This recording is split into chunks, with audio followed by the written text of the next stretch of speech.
Well, hello everyone. I'm producing today, so mistakes will happen. I hope everyone is okay. Happy Monday, happy productive week. Spring is here in full effect. And today I have a surprise guest. Well, surprise, we all know he's going to be here.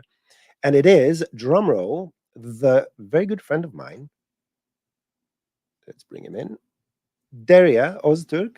Did I pronounce it well? Hello, Derya. Welcome to our little All show. good. All good. Hi. Hi. Thanks for having me.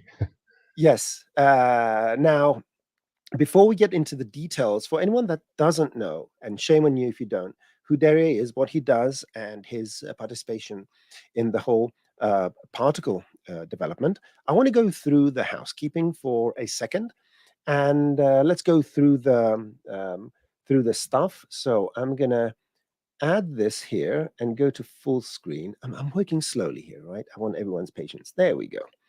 So first of all, for anything that has to do with our shows and to test our the various series we have. Well, we have this page here, which I'm going to paste in the general comments. So let's go over here where you can ask your questions. And we have this little form, fairly easy. And you can ask your questions about various products, which we will receive and answer, if possible, during the Ask the Trainer series, which are on Thursdays, sometimes in your calendar month.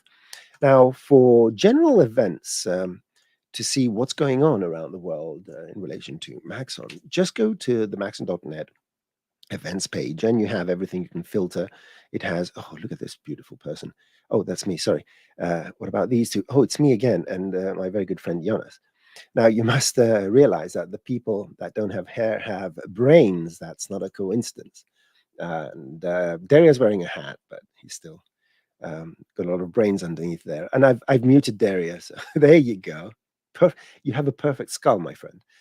So don't forget, if you want to catch these shows after they're live, if you want to catch them recorded with timestamps and comments kindly provided by Dr. Sassy, just go to the Maxon Training Team YouTube channel. And there's an abundance of content to learn all of our fantastic products and become happy human beings. In fact, there's so much information there but that you don't have to work anymore. You can spend your lives learning and entertaining yourselves. Just tell everyone that you're investing in your knowledge. And of course, you can watch other thousands, hundreds of videos on the Maxon YouTube channel. But although we are streaming these shows live on both the Maxon Training Team and the Maxon YouTube channels, you can only catch them recorded on the Maxon Training Team channel. So everything is nicely concentrated in one place. And of course, if you want to learn the absolutely amazing, the best sculpting software that has ever been conceived in the known and unknown universe, just go to the Maxon ZBrush YouTube channel, and there you have it. You need 3 lifetimes to go through all this content, and I will not apologize. Now, as a token of appreciation for your participation in these shows, let's go to this link over here. And as far as this month, the code word is this, and you can claim your free t-shirt. You only paid for folding and bags and postage and the person bringing it to your home. And of course, go to Cineversity. Let me just copy and paste this. It will take you directly to the link where we have a lot of particles tutorials.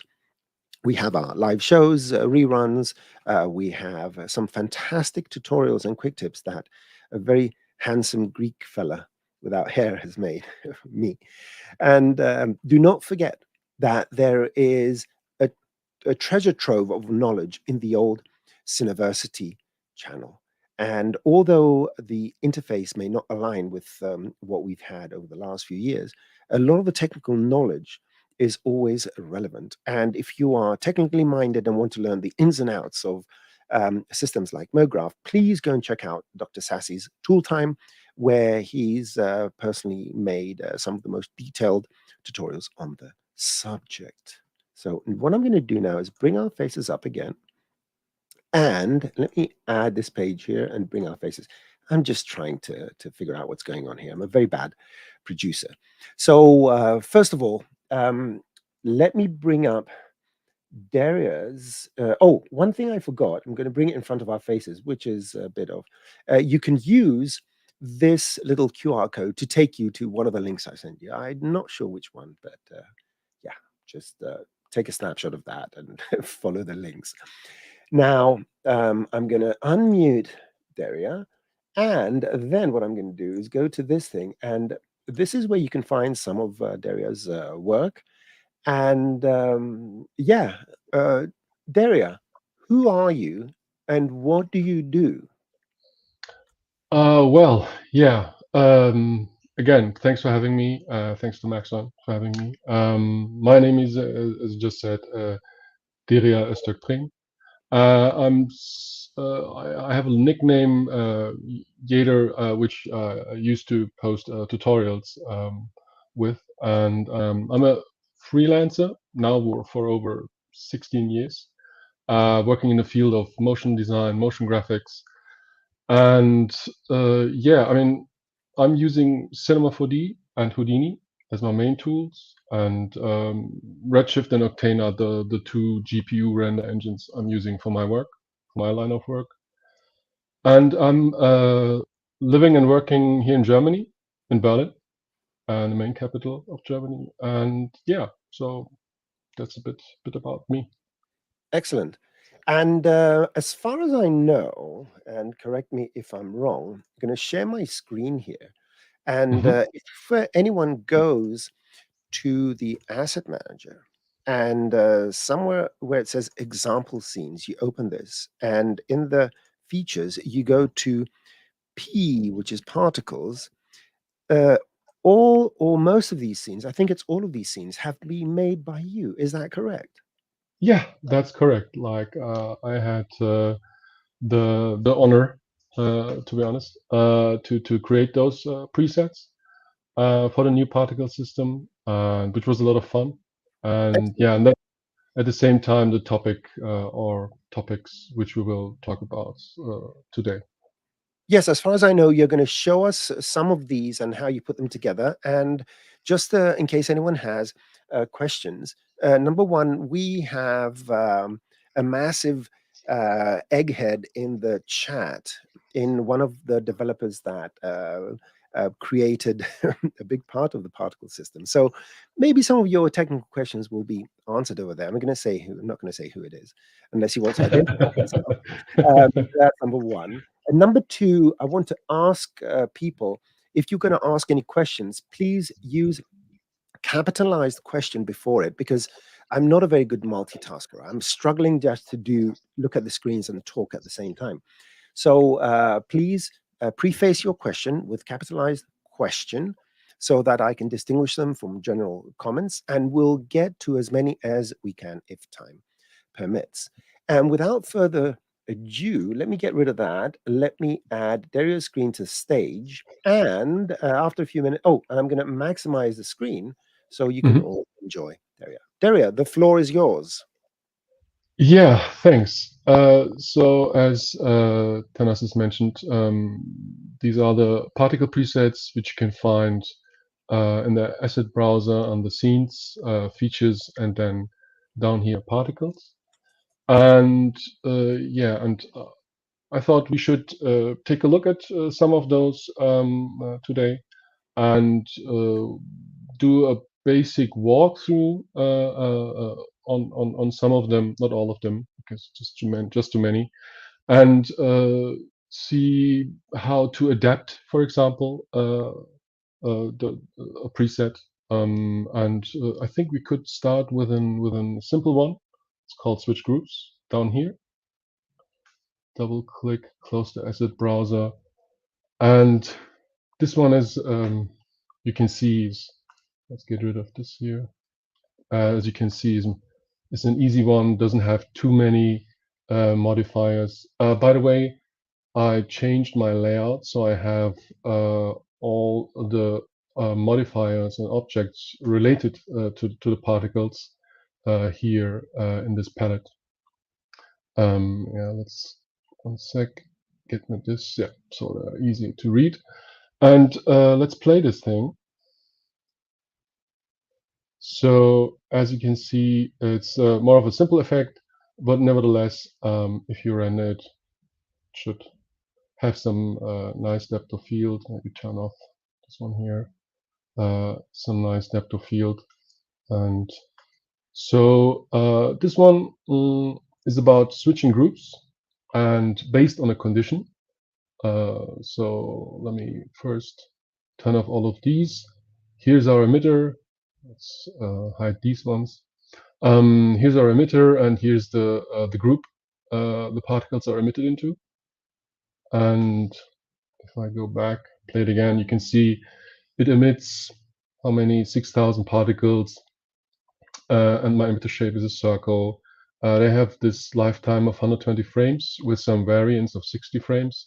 That means there's a range the particles are living. That means some of them will live, or how should I say, a range between 60 and 180 frames. So some of them will die after 60 frames, and some of them will die after 180 frames, and then everything in between, of course. They have no speed, and they have some random color based on this ramp down here, and also some radius with variance. And what I did here is take this condition object or condition modifier, and this one asks how old the particles is. It's the property set to age, and asks specifically or compares the age if the age of the particles are greater than 10 frames. And additionally, we have here the chance parameter. So if I, instead of, let me just copy the animation and then delete it and set the chance to 100%, I think that makes the effect more visible. So after, oops, and also maybe we should activate it so in order to work. So and maybe also activate switch group. So they're switching group. And now all of the particles, which are older than 10 frames, will switch the group. So that's this modifier doing that into this target group, which is down here, and there's some gravity applied there. So let's just play it. So as you can see, or maybe I should go frame by frame. So after frame 10, now they start to move, and all of them. And in order to make that more organic or more interesting, you can use the chance parameter down here. So let me set that one to 10%, for example. As you can see now, not all are switching group at the same time, but there's a 10% chance for every frame that they're switching the group. And what I did is I animated this parameter. So let's do that here. Set it to 0 at frame 10, and let's set it to 5% at frame 30. Yeah. So now only a couple of particles at the beginning are switching group and are affected by the gravity, and then later on more and more of them. A bit of an intervention. If anyone finds any technical things, just go check out the tutorials. I've made 3 series. One is a very basic overview introduction of the UI and what everything does. Another one is a setting by setting and tool by tool thing that goes through the settings, the chances, and all that with examples and so forth. And slowly I'm building up a 3rd series. We already have a few videos there, which is how to make very specific things. Now, in the plan, just to let you know, there are more detailed tutorials that are going to go out, and the plan is to make a tutorial for as many of these assets that Derya is creating, to go through every single detail so you can replicate them. But that is coming in the near future. I haven't started on them yet. But in any case, watch the tutorials, and a lot of the technical ambiguity will be clarified. Back to you, Derya. Yeah, I can just totally second what Thanasis just said. So for everything related to the basics of the particle system, I can highly recommend the tutorials Thanasis did. And there's also, I think, from Chris Schmidt, Rocket Lasso, he did like a very long introduction to get up and running with the Yes. basics when it comes to the particles. Yep. And I think a lot of people are starting to do various things with setups and so forth. But for now, let's Absolutely. focus on you, Derya. Yeah, all good, all good. So as I was just saying, I animated the chance parameter. Maybe we should take the 5% maybe a bit later. So how does that look? Yeah, the starting some of them, and then all of them are switching groups. And in order to make the switch a bit more visible, as you can see here, the colors are a bit muted. I just went a bit overboard, I guess, but nevertheless, I'm multiplying the current color the particles have. I'm just multiplying them like with 500, which, like I said, is a bit overboard, just to make the change or the switching. So if I play here, and now the ones which are switching group and are affected by gravity also have their colors multiplied.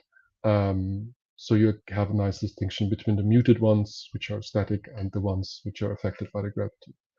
And I also used some depth of field and bokeh to get these nice, let me zoom in to see that better, to have these nice circular shapes. If I would turn this one off, you would say these are just dots. Also, of course, I used some post effects in here. Let me turn exactly, yeah, just some basic bloom, and where the bloom threshold is really low. So otherwise, yeah. So almost all of the particles are glowing. Yeah. So that's the bloom to get. The bloom plus the bokeh, I think, gives this nice dreamy look to this preset. So let me turn off the rendering. And yeah, so that was this rather simple, but I would still say effective setup. It's called switch groups. So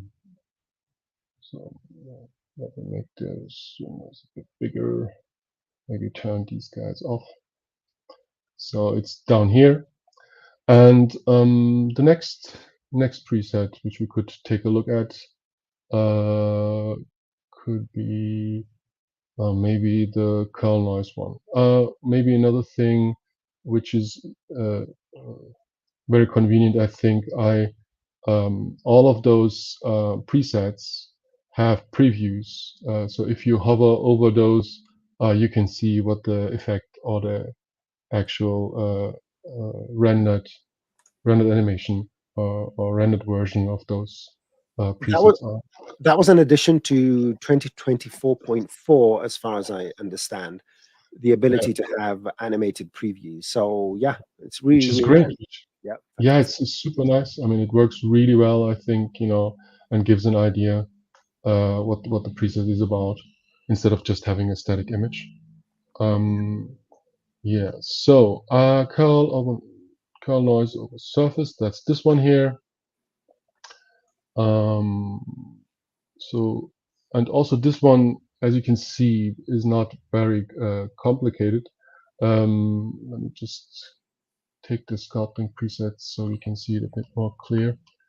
Here I used the volume builder to help me out to get these. Let me play this. To get these nice curly shapes on top of the. Uh, Sorry, I'm not sure if I'm pronouncing it correctly. Is it boost, bust, or is it It's sculpture? bust. Yes, bust. Yeah. Bust. Yes, on top of the bust. And I'm also using the tracer to trace particles, because if I turn off and turn on the particles, this is what the particles are doing, and also tracing them. So yeah, exactly. This is this kind of effect. So let's turn off. I would say first everything regarding particles and take a look at the volume builder. I have here three times the bust. First one is the bust, which we actually can take a look here in the viewport. Then I have one, let me turn off this one here. Then I have this one here, which is a bit more low res, which I'm using in order to emit from. So the thing is, the the more high resolution your geometry is, I would say that takes unnecessary performance off. So I guess that was the reason why I remeshed the bust and then use that as emission geometry. And then I have here this again the bust, and this time, and here I'm using it using the more high resolution version inside the volume builder to create let's say a vector field, a noisy vector field to push my particles through. And let me turn off everything here. So first, and maybe turn this one on so we can see. So I put in here my bust and set the volume type. I think by per default it's set to SDF, sign distance fields, but we need some vector field to affect our particles. And I used the bust, and then I just took a random field, which has, I think, almost everything is set to default. Just the scale is a bit higher. So yeah, I think so. Let me activate that one and activate it also here in the volume builder list. And as you can see, the vectors, let's take a look if we can, yeah, here it's a bit more better visible. My vectors are I should say the random field creates vectors, and these are what should I say? The cross product is taken between the vectors my random field is creating and the vector field the bust created. And I think one important setting is here the creation space. It's set to object below, so that means my random field or my my random field or the vectors are created inside the creation space of the bust. So I think Can that is, I want of to course, of quickly course, interject. Generally, sure. the cross product between two vectors is a mathematical operation that has all sorts of fancy stuff. But what it does essentially is that it turns that a vector, imagine it as an arrow that indicates predominantly a direction of travel. Okay. And the way vector volumes are created is that these little arrows are pointing away from the surface in the same way that normals point away from the surface. It's done using a different method, but essentially that's what we're doing. We're creating all these arrows that are pointing away from the surface of the head. Now, the cross product, what it does in this particular case, it does two things. It turns the vector 90 degrees to the Exactly. pointing upwards. So at every given point, you have a direction which is tangential. It goes along the surface. And the second thing it does, it changes in which direction that red is going to be, but it's always perpendicular to that white line. So that's why we create these little swirls. So the value of the noise between 0 and 1, because it has those random values that are distributed as a nice little noise, it just changes the direction of that thing. So imagine it as that. It turns it 90 degrees and then it turns it in all sorts of directions. And because noises are usually smooth, they go from white to black in some sort of a gradation. That's why we get these smooth swirls and so forth. And yeah, so you don't need to know what the cross product is. All you need to know is how it can be used when combined with little arrows, vectors that are pointing away from a surface. And that's my Yeah. small Aleki comment for today.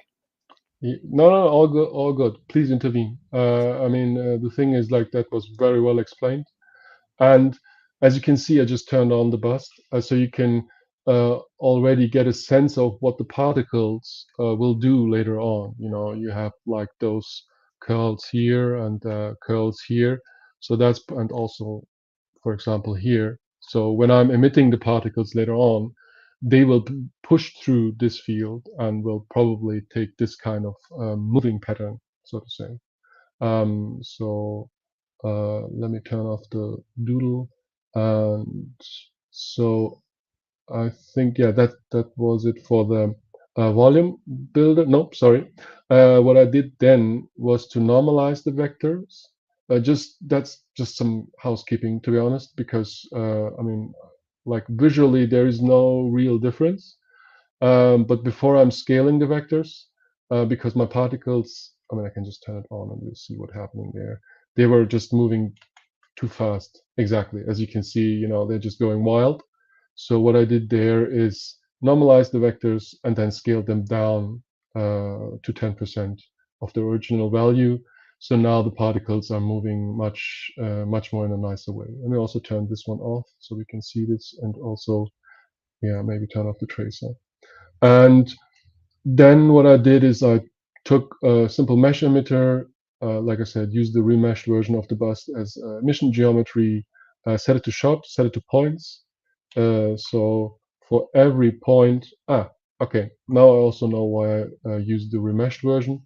As you can see, that remeshed version has like, whoops, turn off this one, has like a very, I should say, like very, the points or the remeshing made so the topology is like very even. The triangles are really evenly sorry, I'm missing the word here, very evenly distributed over the topology or over the surface.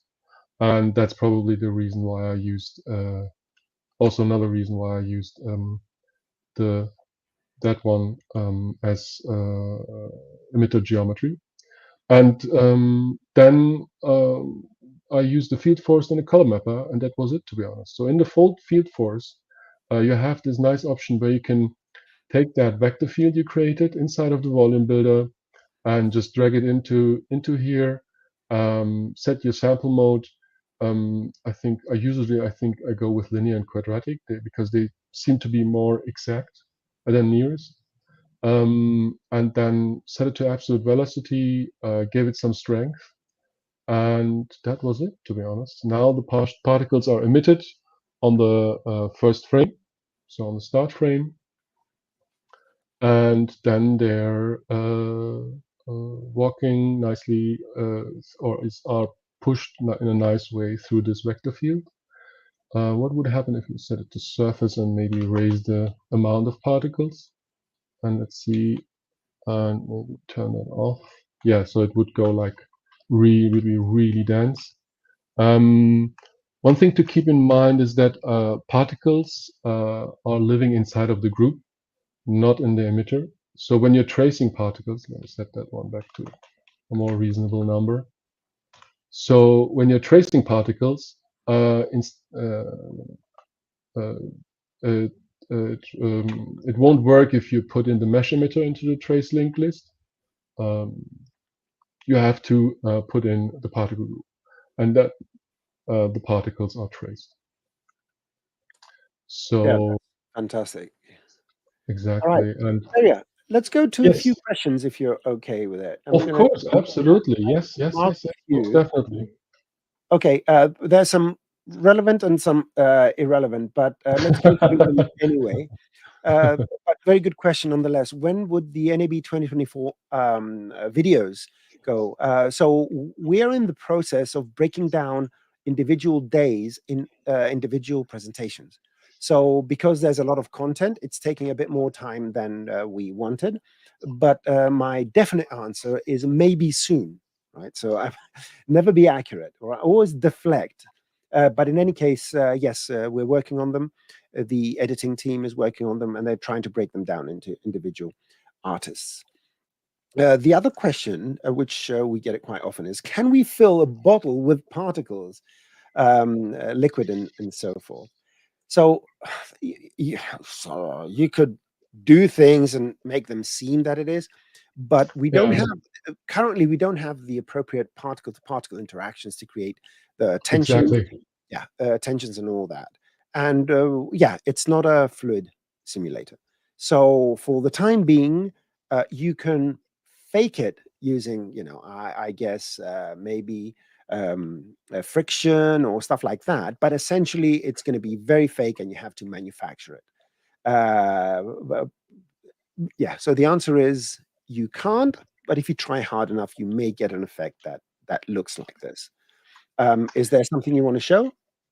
Well, the thing is, I just, there's like maybe a hacky way of doing it, but I'm not sure if it's. I mean, I never tried it, to be honest. I would try it now if you think it's a good idea. Oh But yes, please. We love fakes. okay, all right. Because the thing is, but I'm not sure if it will work, right? So, We don't but what want I'm things that work. We want things that are entertaining. And if it happens okay, to work, if it perfect, happens perfect. to work, we're happy. If it doesn't work, we just call it entertainment. Gotcha, gotcha, gotcha, gotcha. Okay, so what I would try here, let me just further explain what I would try to do. So I would emit some particles, and wait a sec, let's take a collide modifier down here. So I'm using the collide modifier, and I also gave the plane tag here a collider tag. So now they should basically collide, maybe change the color of the particles so they're a bit more better visible. I don't know, let's go for some red and also make them a bit bigger. So exactly, and maybe give it some, where's gravity? Here's a bit gravity, and maybe not so much. And what I would now try is to put the particles inside of a volume builder and then mesh that at the same time and use, yeah, maybe not just emit so many of them. Let's say we're just emitting one, so we see the effect. So yeah, or maybe 10. And let's get rid of the bouncing. So now the particles are, and make that a bit longer here. So I the have an idea. particles, I have an idea. yeah, please, go A ahead. friction Please with try. a high amount of friction with a linear field that goes upwards, Uh-huh. Oh yeah, of course. and it will stop Yeah. particles. Okay. Because what I thought, we could try is to use the volume measure, which is built up, which is made out of the particles, at the same time a collider, or let's say try to Oh. stick. But that, like I said, that's not something they seem The to go feedback well. loop. Feedback loop. Exactly, a feedback loop, We but it just seems to, okay, let's reduce the strength actually to, you just put how okay. atoms react. Yeah. So the topic of what Derya is showing us is how to create an atom simulation where the atoms react to each other. See, we change the topic. Everything makes sense now. Yeah, but I think it's yeah, not yeah. The thing is, look, I mean, when it comes to fluids, I have this one preset here, uh, and let me see, and it's not filling up a bottle; it's going over a surface. It's called surface flow. It's this one here, and I think it's the closest you'd get to fluids, but it's a fake effect. But here it works. Let me turn on volume measure and volume builder and turn off the particle group. So yeah, now I guess it needs some time to exactly, and maybe turn off the materials. And if I reduce the voxel size and play it again, let's see how it looks when I play it. No, that's maybe too low. Maybe yeah. So that's probably what you could come close. But the thing is, as Thanasis mentioned, there is no particle-to-particle interaction which would allow for fluid-like effects as of now. So whatever you would do right now with the system, I would say it would be hacky slash experimental, basically. To make a glass of water just fill, you can use modeling techniques. But what I guess what people would like to see is the turbulence that the water creates and all that.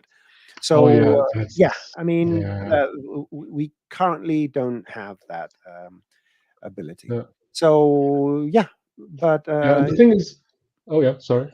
Come no, go ahead. And the thing is, like, the effect here is made. Let me turn off this.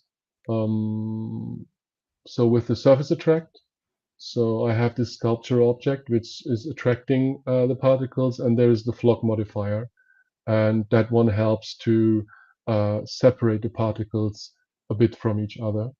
And yeah, in order to have one like the collision effect with the surface, and that separation effect.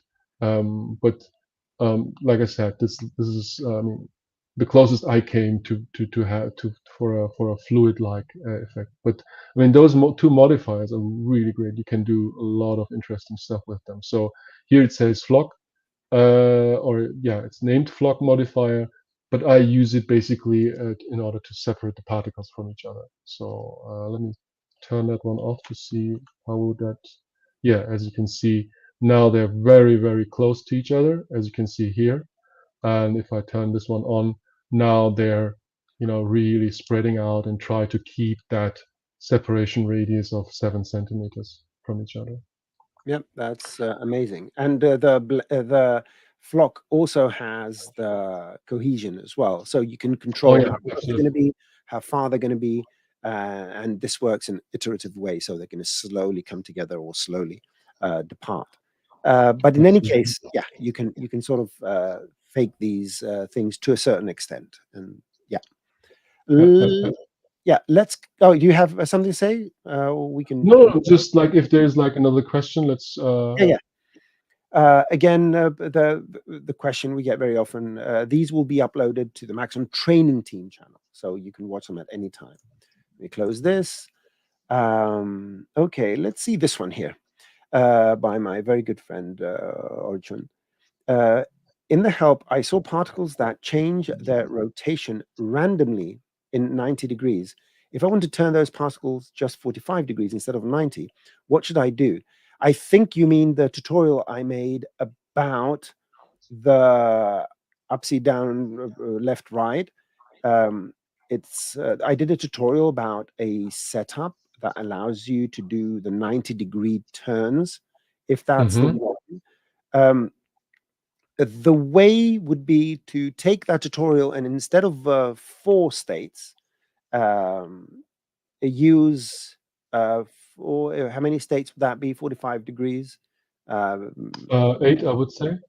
it will be 8 because you need the intermediates, and do the similar thing with the 8. Now, actually, that's a very good question. Hit me up on Twitter, Orchun, and that actually can be an interesting tutorial. Yeah, Arjun confirms it's that one.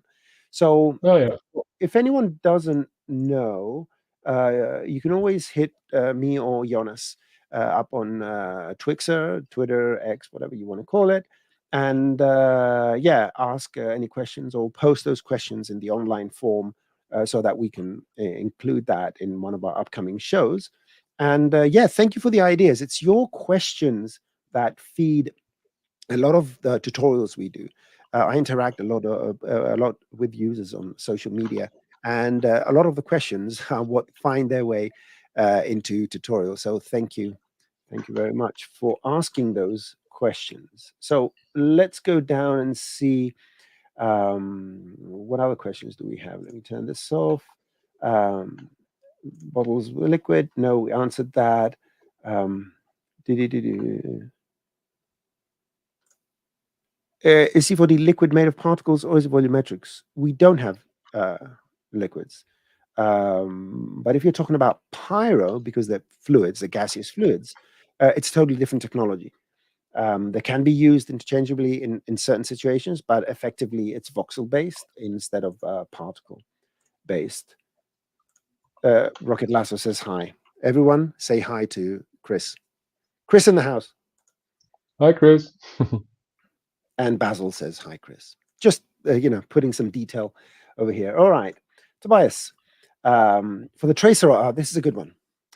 For the tracer object, is there a way to transfer particle color to the trace splines, either in viewport or in Redshift? My instinctive Excellent. reaction would be not directly, and I'm going to put Derya on the spotlight because I don't have an idea. All So right. my best way, Cool. yeah, is divert and pass it on to the smart people. Any idea? Right. Good strategy. Thing is, yeah, uh, there is no direct way. But let me, like this scene, in this scene, I rendered also the tracer. So let me turn off the particles. And what I did there to get these different colors is, I think I used inside my shader, exactly, I used the curve ID, which gives you a normalized value between 0 and 1, and I think I just colorized it. Exactly, I just used this pinkish color. So if I would just take that vertex attribute, exactly, there you can see, let's zoom in a bit and maybe turn off the bokeh so we see that better. So as you can see, I have these gray values going from 0 to 1, and like I said, I just used it inside of color correct. But that is not, of course, not the way to or this is not like taking the particle colors and using them as a basis to colorize the tracer. And the thing is, right now there is no straightforward way to do that. What I did when I wanted to have traced lines, I basically used the reproduce object. So here in this preset, you can take a look at that one. Let me see, where is it? Here. It's called B-tangent noise. So if you open that one up and play it, I mean, the setup is not very complicated, but what I did here, instead of using a tracer, which doesn't picks up the colors, oops, wait a sec. So like this, I'm using a reproduce object, which can inherit the color from the parent particles. So if I just turn this one off, these are the particles which are going through these colors over their age, and the reproduce object is reproducing 5 particles constantly while those parent particles are moving around. And like I said, they're inheriting the color. And if you set those particles, if you set those reproduced particles, I should say, close enough and zoom out a bit, it looks like the particles are traced. But again, that's more like a, I should say, like a visual trick. So that it looks like the colors are picked up. It's not using a tracer or a spline. But But it I'm going to works. tell everyone a little secret that people may not know. Have you ever wondered how Redshift renders splines? Think about it for a moment. How does Redshift render a spline? In fact, Oh, it's dots. It's just dots, one dot next to each other. So yeah. essentially, Redshift is creating particles out of the splines and rendering those particles based on the sampling level you have. So essentially, what Derya just showed you using reproduce with static particles is an equivalent way where you're creating the dots. And because a system, if you have optimized spheres or just a simple dots, is extremely performant and you can render Oh, yeah. millions of particles, you can Absolutely. reproduce. Yeah. And if you play with the age of the particle, you can even make the trace have an end parameter, because the ones that were born earlier are going to die earlier. So you can make your traces contract as well. So, unless, Absolutely. yeah. Yeah. That's true. The thing is, I set it to reproduce 5 particles in between frames, so we can raise that one, but maybe we should lower the amount of particles. So now we're lowering the amount, yeah, but reproducing more particles, and basically replicating what you just mentioned, Thanasis. So we're like having a lot of dots, and uh, so now if you render this one, I think it should look very much like a traced spline, you know. So of course, if you go very close after, here, for example, you would see that. But if you have effects which are more in this realm, where the camera is a bit more in this medium or wide angle, I don't think that you will see the difference, to be honest. And as you just saw, let's see. I'm not sure if you're asking for trouble here, but this one is, yeah, like we're reproducing 550 particles. Here is the particle count. So now we're at, is it, yeah, 315,000. And we can, maybe Make them die at 120 frames. Give them a lifetime of Alright. 120 frames. 120 frames. Maybe do some variance here. No, because that's variance per particle. It's not variance per reproduction, isn't it? So it's going to remove points in between. Well, it shouldn't, because that's the mother part. Like, wait a sec. Give me a sec, just so I'm not. So if I set this one, let's say this one for 70 frames, have a variance of 60 frames. Yeah, they should just stop. That works, because Oh, the parent particle it's just a dies parent. off. Sorry. I thought you were in the reproduced one. Oh, Yep. no. Sorry. Yeah, Yeah, that sorry. one, of course. That has an expectation of 0, so it's not dying off. But you could make that dying off. It could look interesting Yeah, when it's they're going to dying off. create a contracting trail. Yeah, but we don't. Yeah, Okay, exactly. Yeah, look at that. looks nice. Yeah, nice. This is stuff you can't do with splines. So essentially now you've made this effect where, and if you play around with the particle scale and the particle number and Yes, all that, you of can course. create these dissolving splines. So Derya just showed you a better way of doing it. That's what we do. We take an idea, we take a good question, and we show a better way of doing things. We've expanded your creative abilities. I feel so proud Uh, of you. Thanks. And the thing is, it also shows, hopefully, that you can just, go wild and play around with these scenes. I mean, the thing is, like, the base effect here is again a vector field created from 2 random fields, which exactly. So when you change, like, for example, here the scale of those random fields, it should give you a more smaller scale noise where the particles are going through. And the thing is, I mean, now we can, I guess, like, really raise the particle count. Yeah, that's nice.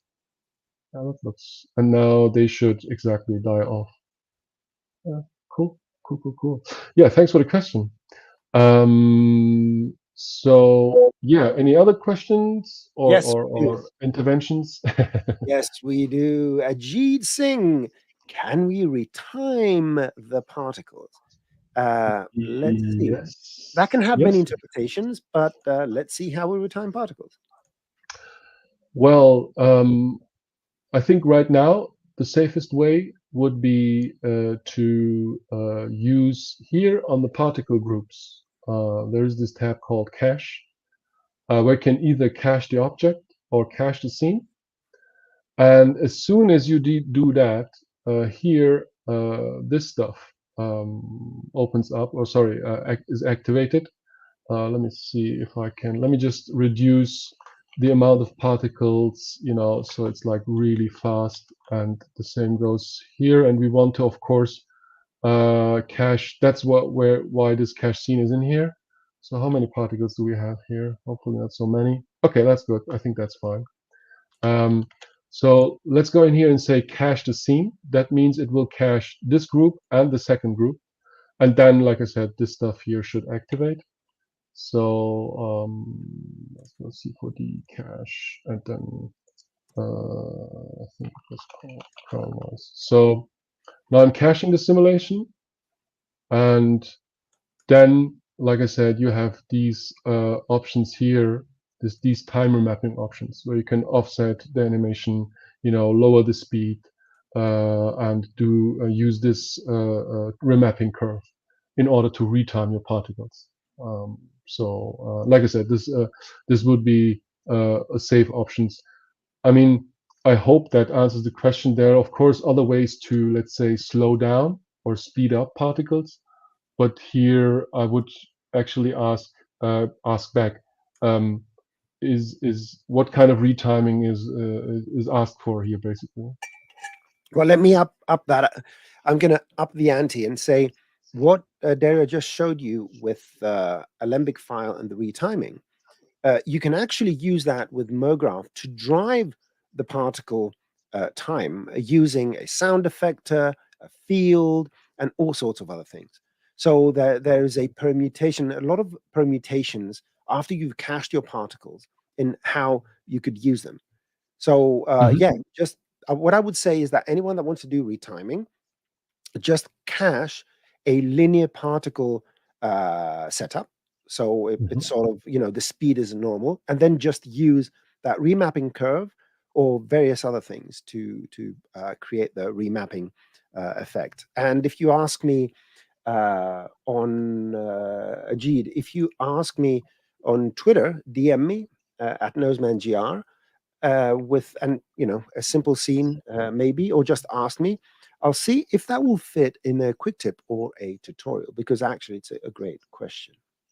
Yes, it definitely is. And the thing is, in this context, I mean, this is not part of the presets, but there is one thing which I really like. I mean, there are like so many things I like about the new particle system, but this one, especially if you need to art direct in a very specific way your particles, you can use not all of them, but most of the deformers here, which are acting upon points on your particle system.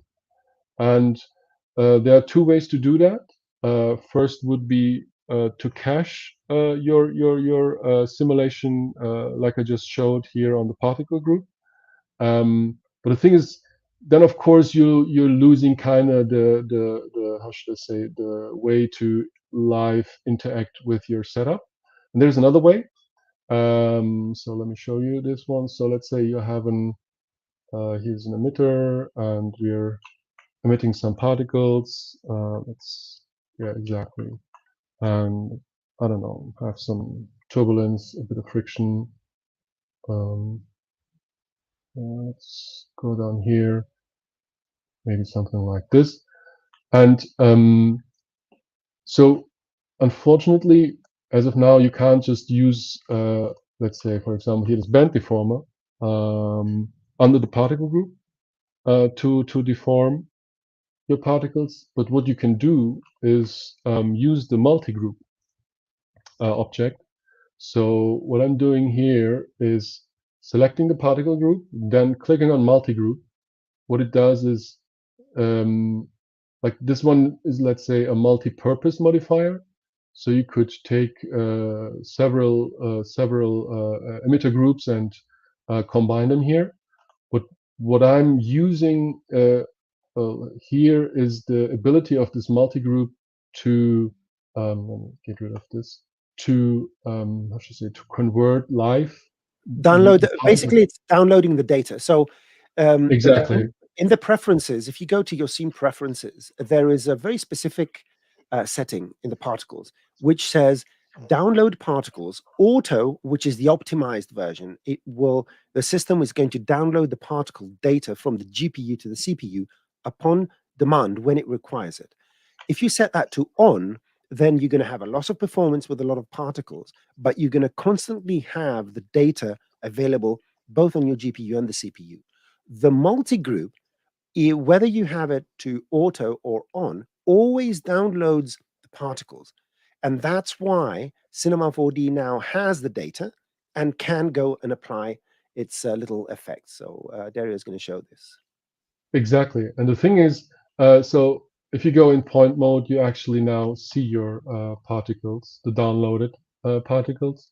Now there are a bunch of points, which with some attributes. Maybe also change the color. So let's go for some random color here, and I'm turning off the original particle group. My multi-group is here, this one here. And now I can use, for example, the band deformer and bend those points. So now, exactly, if I play this along and maybe let's take some other modifiers, a taper, or maybe just take the taper and maybe also just set the emitter so it goes upwards. Not sure. So this should work. And then taper it a bit more so the effect is more visible. So something like this, make the timeline a bit longer, and then maybe use, I think the Spherify should be somewhere around here. Where is it? Spherify, there it is. So Spherify it a bit, and basically have a lot of the deformers here at your disposal to art direct or change the shape or the base shape or deform basically your particles. Because, for example, sometimes in projects you have like a, let's say, a 95% perfect particle setup, which does what you ask it to do. But they're like, I don't know, there's like a, let's say, well, I can try that here. Let's put a camera and let's use a camera deformer here and then put the camera in there. So I want to have it always visible. Why it's not visible? Interesting. The camera, let me get rid of these. So here's my camera deformer, here's my camera, save frame. Interesting. I can't see my grid, which I should be able to see. What happened here? Make a note. Make a note. We'll report it to the appropriate authorities. Yeah, okay, interesting. Because let me see. But this still works. Okay, it seems to take the viewport camera, but I can still show what I was going at. So let's say you have your particle setup and looks fine, and you say, okay, I want to push just this region of particles a bit more to the left, and then you can just use this camera deformer, which does exactly that. So it gives a lot of, like, you're very flexible in production to finally art direct where your particles are moving, and like I said, also use these nice deformers upon your particle setup. And as you're using this multi-group approach instead of the cached alembic approach, of course you can now go in, reduce or change all the parameters live, which is of course really great. So Now, I want to, for the record, I want to say something yes. very important. At this moment, I could claim that I taught Derya everything he knows, right? And because Derya is a very good person, he will not deny on air. The problem is that I didn't know this. I didn't know this. And the only reason we bring Derya and all these amazing artists to the show is for me to get ideas to make tutorial and make me look much smarter than I am. So thank you for that. I am going to steal it. I'm not joking. I'm claiming this idea. I'm claiming this idea. Cool. All right. Grab it. Make it Yeah, your own. Awesome. everything that's yours is mine. I'm taking it. That's fantastic. Wow. I learned Yeah, something today. My day's over. yeah. Bye bye, everyone. See you. But that's fantastic. That's Yeah, fantastic. yeah, I really love this one too because, like I said, not all of the deformers are working, but the classic ones, and even FFD I think works, which is just, I mean, oops, wait a sec. So let me see if that works here. So let's take the FFD one, go into point mode, and yeah, as you can That's see, nuts. That's this is nuts. really See, great. if you watch my tutorials, look at all the stuff you can. So I Yeah, have to say one thing, right? of course. Before I personally met Derya many years ago, I was looking at his work, and one of the great things that Derya does, and it shows both how a technical artist's mind works, but how the tools work as well. He has abused every single tool and function in Cinema 40. It's unbelievable.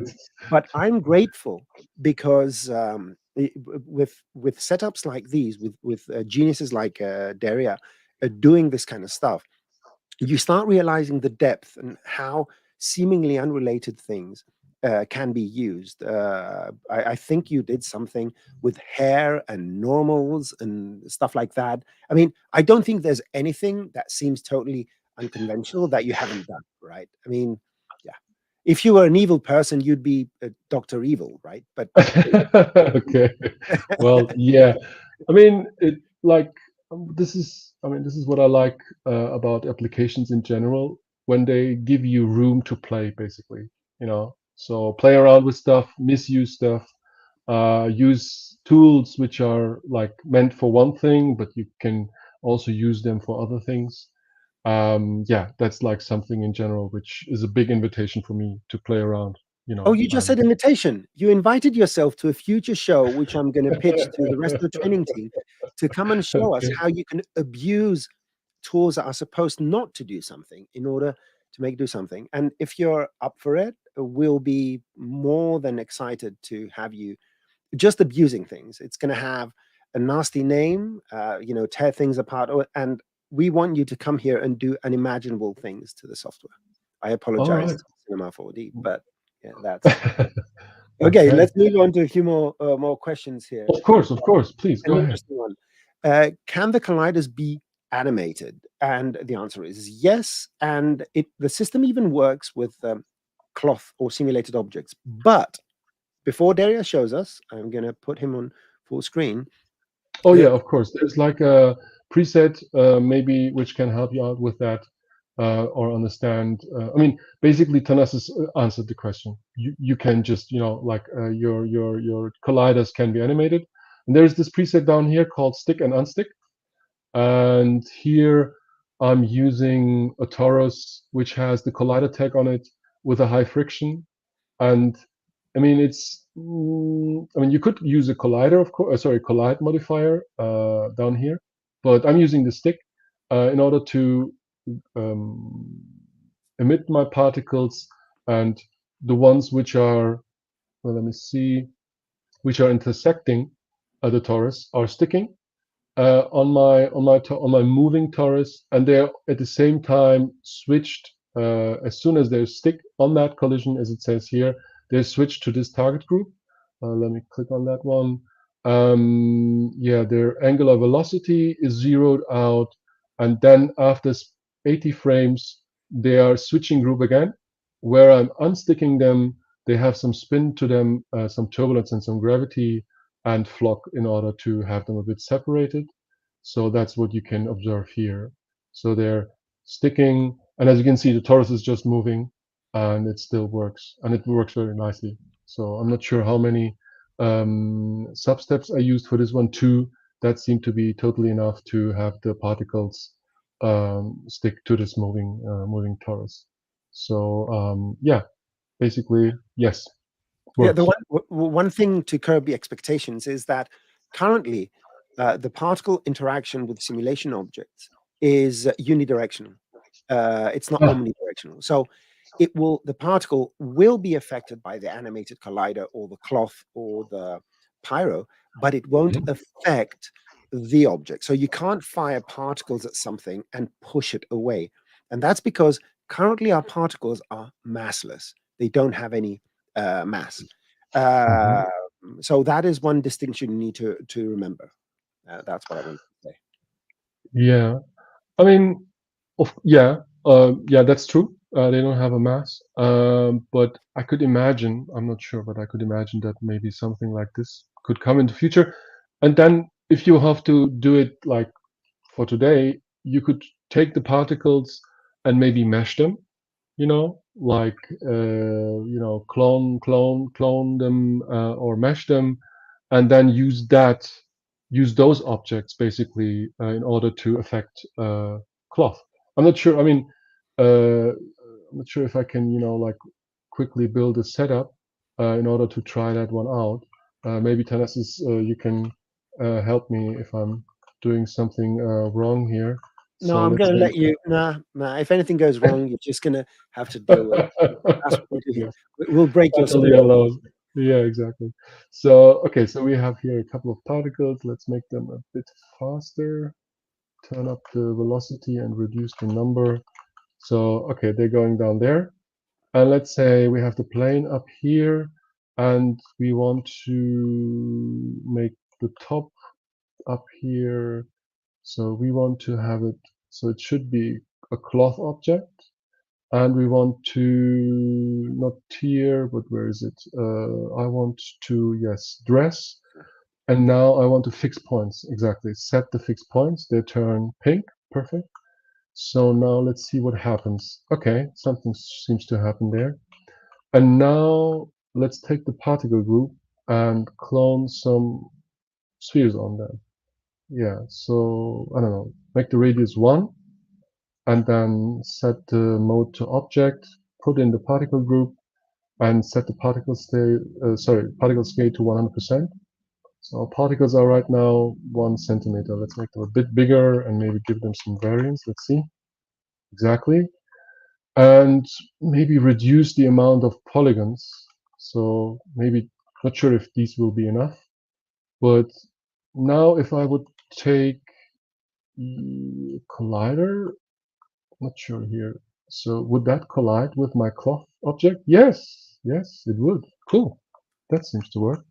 There you go. So that could be one way. So it's you would have to take a reroute basically, not using the particles directly, but using a cloner object, mesh your particles, and then let those meshed particles interact with your cloth. Of course, now it would be great if the cloth, as you just said, like if there would be like a two-way interaction, so the Yes. cloth is also affecting the particles. But that, I would say, now on the top of my head, I'm not sure if that would be possible. No, it's not Yeah, currently. It's not no, possible. not possible. Yeah. All right. But Cool. in any case, Doesn't- you know, some sort of halfway solution is okay. Okay, let's go Yeah. to the next one. Just Ricky Sharp says number of states divided by 360 to make those 45-degree. Actually, no. Let me quickly share my screen here. And Oh, what I'm okay. going to do, I'm going to press Shift C and go to the doodle. And you take the doodle paint and you put it up here. And you start drawing faces. Oh, sorry, I digress. I digress with this. So this is what happens. Let's assume that the z-axis here, the blue, is the particle that the direction that the particle is going. With a 90-degree, you have four states. As the particle is moving forwards, and let me do it in blue. As the particle is moving forwards, your potential states is go up or down, that's plus or minus y, and go right plus x or minus x. Right. So these are the four potential states. Once a particle switches to that particular direction, right, then it faces in that direction and it's got the other four, 1, 2, 3, and 4 directions.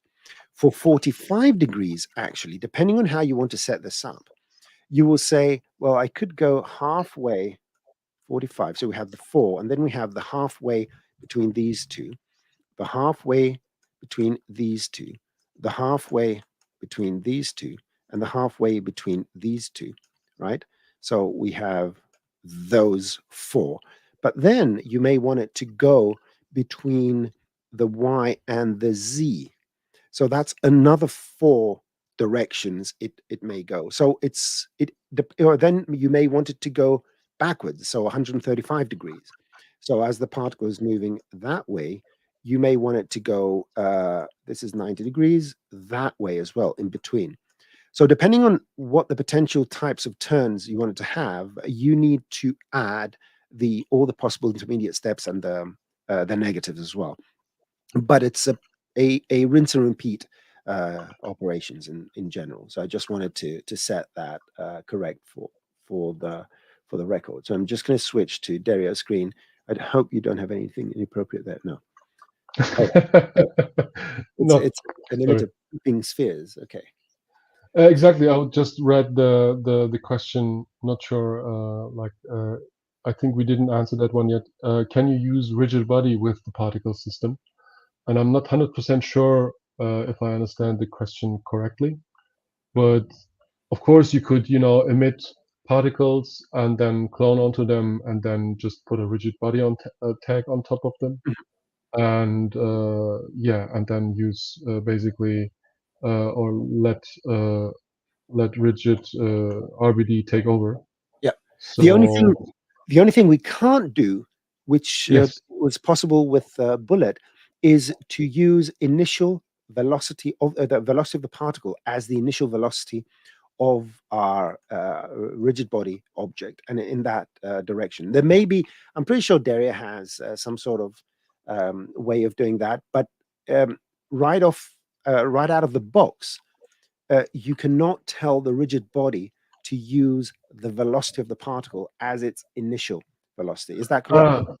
yeah, and to be honest, as of now, I didn't try interaction with rigid bodies, be it the old, be it the new, together with particle groups. So I would just do guessing here, basically, wild guessing.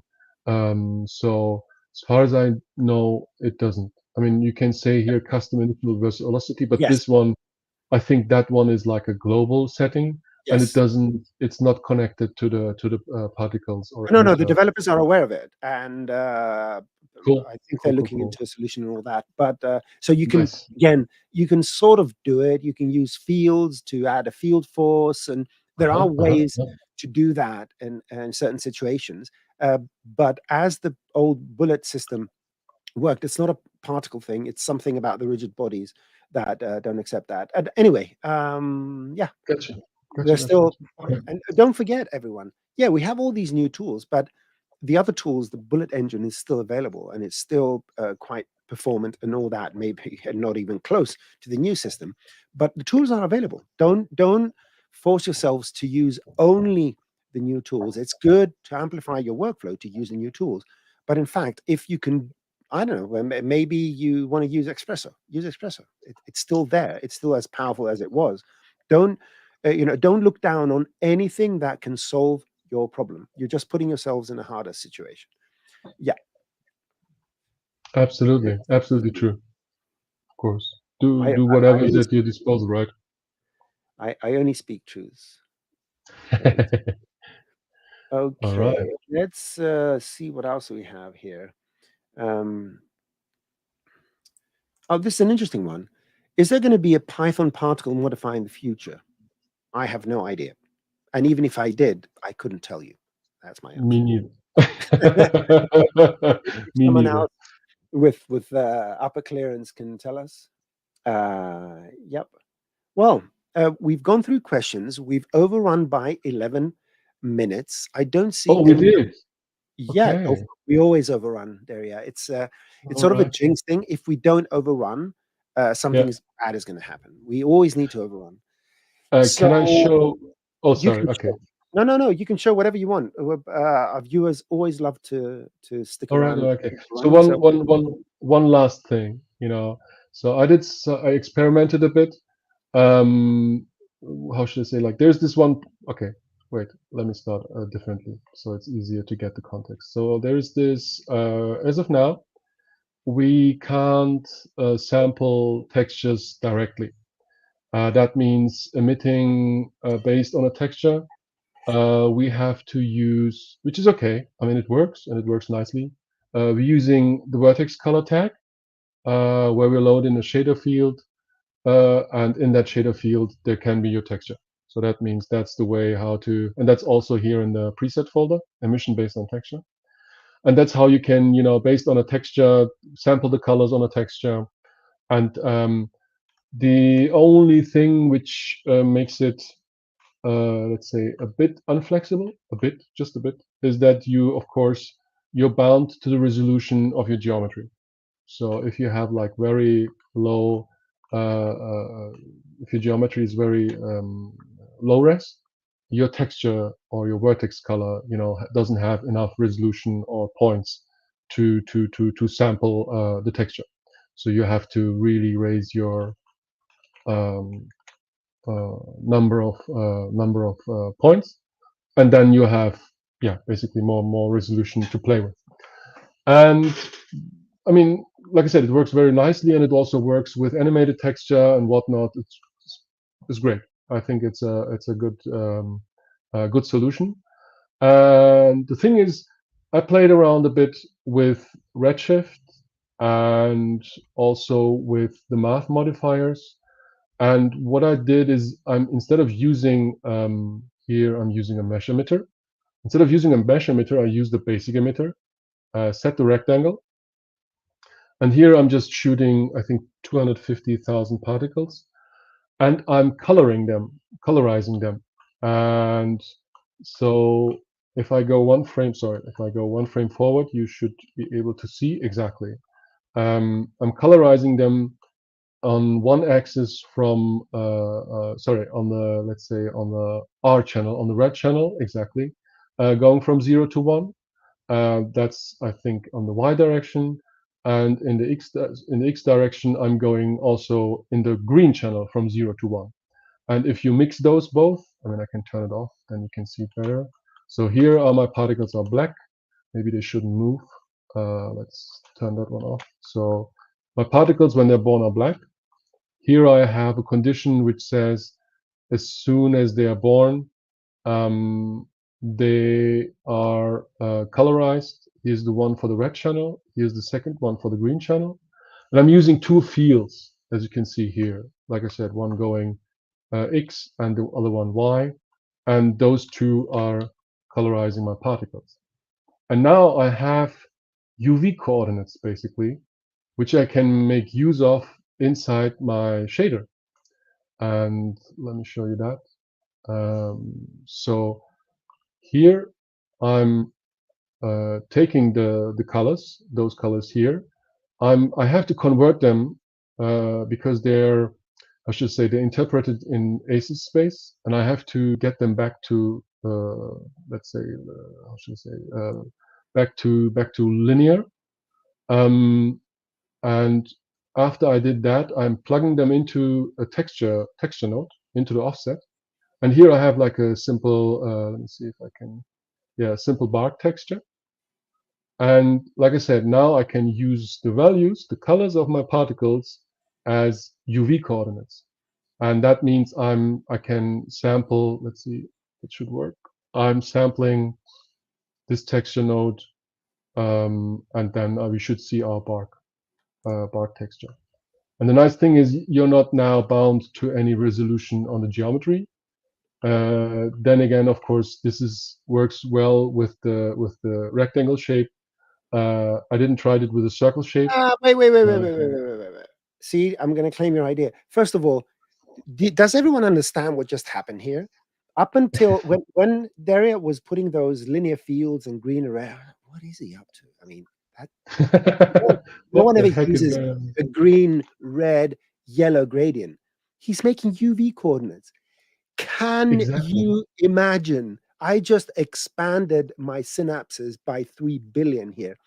You can do it using a proper UV map. All you have to do is have an image, a texture that has this gradient behind it, and you create UV. I don't exactly. Well, I need to post this, right? How what? Yeah, that's exactly what I was thinking. How what?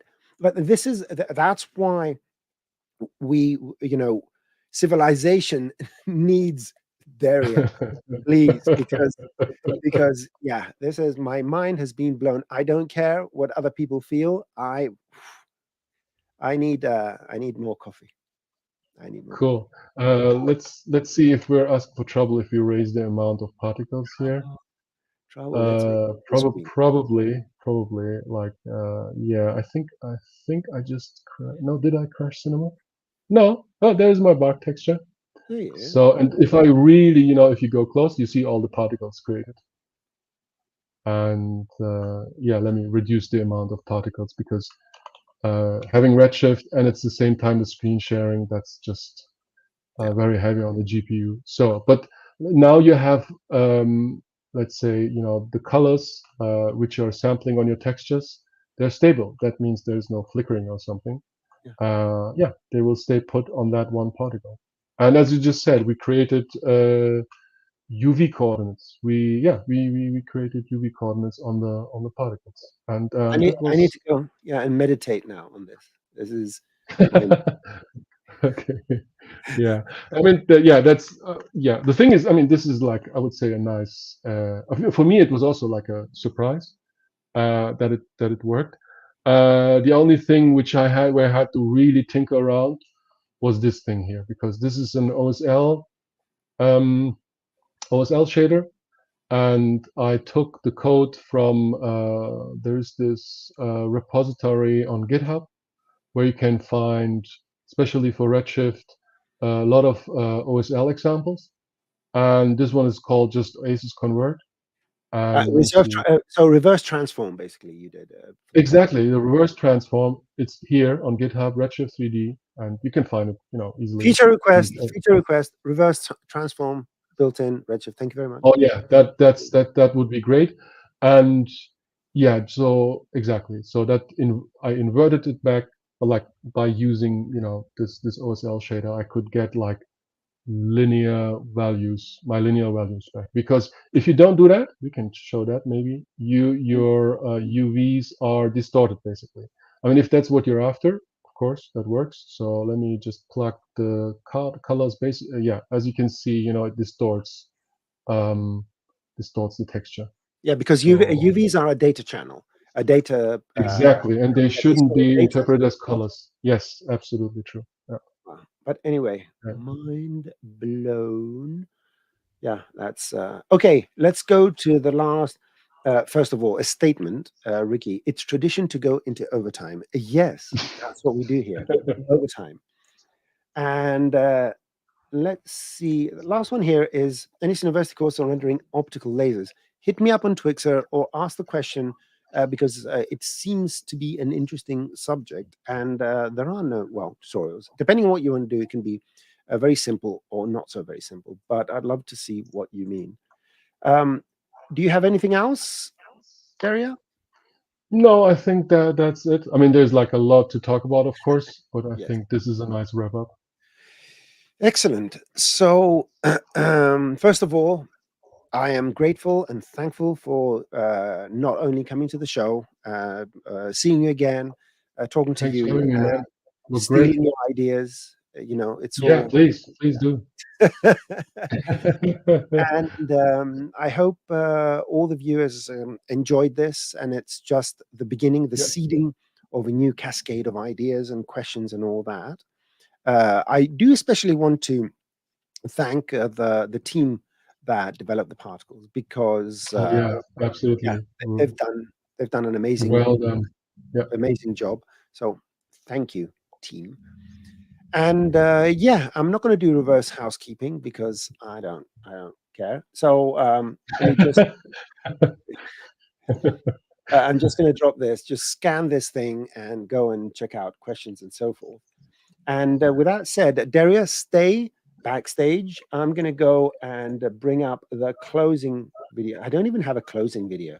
I'm probably going to put some other video here. I don't All know. right. What shall I put? I'm going to The put nice one. I'm going to put the opening video. But in any case, thank you everyone for Yeah, thanks. staying Thanks with for us. having me. Yeah, that was great. Bye bye. Enjoyed it. Bye bye.